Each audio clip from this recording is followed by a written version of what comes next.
My career in journalism has given me a drive to experience and tell stories with engaging detail. My name is Greta Meyle, and I am a versatile journalist with experience in reporting, anchoring, and producing. Seeing media through this diverse set of positions has only enhanced what I truly want to do, and that is report. I shoot and edit all of my own video on hard deadlines every week. Here are some examples of my work. In the first video, I'll walk you through the impact of a crumbling courthouse on one county. Next, I'll give you a glimpse of one 17-year-old who's already making a career. And finally, you'll watch Ferguson protesters fight for local change. Take a look. After an annex was voted down 3 times in elections, members of the Johnson County Criminal Justice Coordinating Committee are striving to find a solution to address a serious issue, a courthouse that is too small. I mean, if the answer is really nothing can move out, well, then we're relatively limited in terms of what we can do, and maybe that's the answer. And according to many staff in the courthouse, nothing can move out. Some desks are located in hallways. Others have no foot space due to lack of storage. Clerk of the court, Kim Montevier, says she deals with this every day. There's file folders under here, which we could get rid of these, but envelopes, just for lack of a better space to put them. She gave me a tour of the office and showed a garage they use for storage of files and mandatory evidence for Class A felony cases. She said she has to run out to fetch a file there 3 to 4 times a week. Some files were even stored with the lawn equipment. The mandatory Class A evidence was in the basement of the garage. It's stuck. Meaning evidence from historical high-profile cases share residency with the courthouse boiler room. County Attorney Janet Linus said the issue of space also translates to the courtroom. If you want to file for a divorce case and you want to have a trial, you're probably looking at 2 to 3 years before you can get a court date.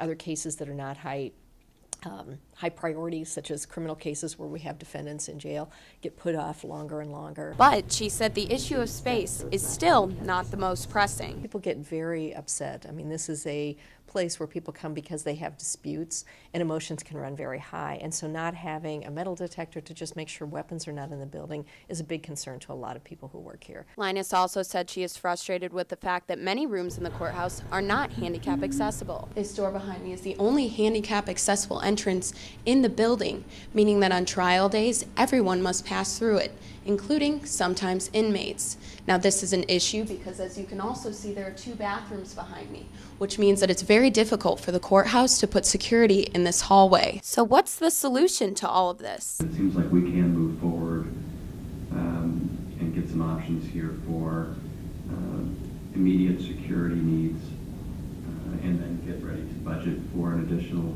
staff members, and taxes will be going up to pay for that.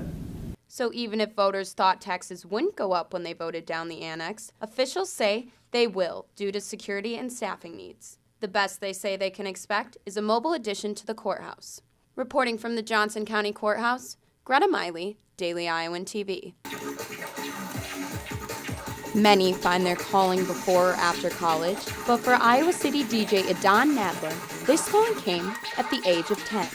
I got some DJ software and I was messing around with that, and I would watch countless YouTube videos about how to DJ, and that's how this self-taught business I created kind of started. At the age of 12, he got his first mixer and joined a company called Unique Events, in which he played for weddings and his middle school dances. By high school, he decided it was time to go solo. I had the dream of just being able to walk on stage with my computer, plug in, and just throw a great set out. So, despite him only being 14, he began shadowing DJs in bars downtown. After practicing what he learned every day, he knew he was ready for the next step, but something stood in his way.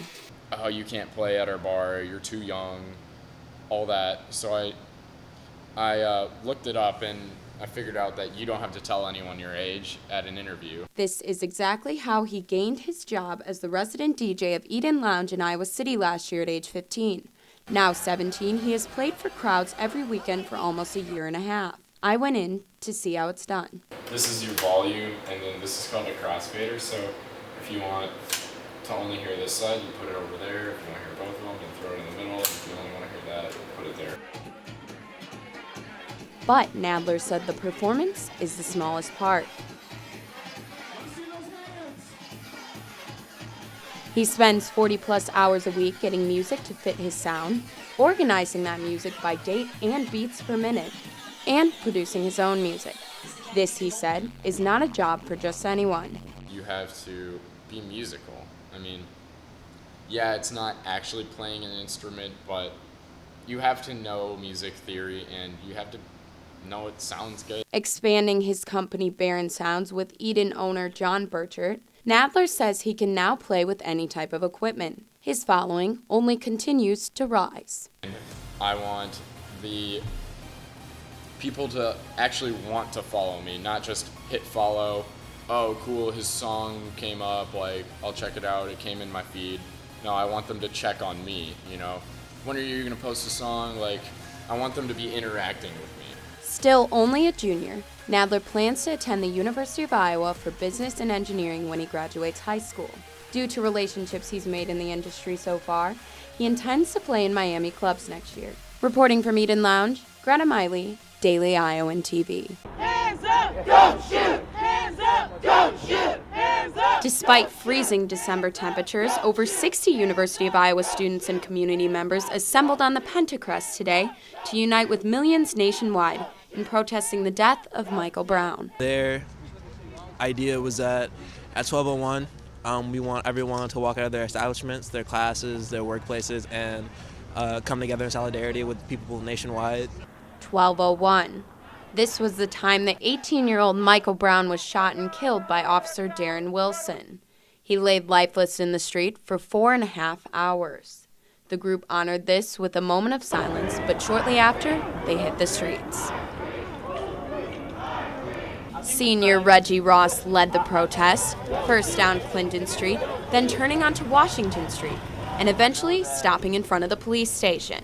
He cited personal experience as the reason he chose to lead. I don't want to be stopped because I'm black. I don't want to be shot because I'm black. I've had guns pointed at me.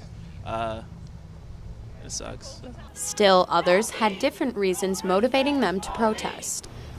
We as white feminists need to stand with our sisters of color and let them know that we're going to be here for them and we're going to support them and we're not going to abandon them in times like these. The group demanded that $100,000 be sent towards Iowa City Police receiving yearly training on sensitivity. But Ross said there's still more to be done. First, I want to see conversations happening. I think that that doesn't happen enough. I want to see labeling. I think in the case, racial profiling wasn't even at play. I don't think anyone even said racial profiling, even though there were clear signs of it. And Hoofnagel said she believes that the worst thing that could happen is the awareness fading. And, just being loud, being annoying, standing in the middle of the street and blocking traffic, that's what needs to happen. People can't forget that this happened, that an innocent kid died. And it was all because of the color of his skin. The protests ended after 1 o'clock, but Ross said the fight will continue here and around the country.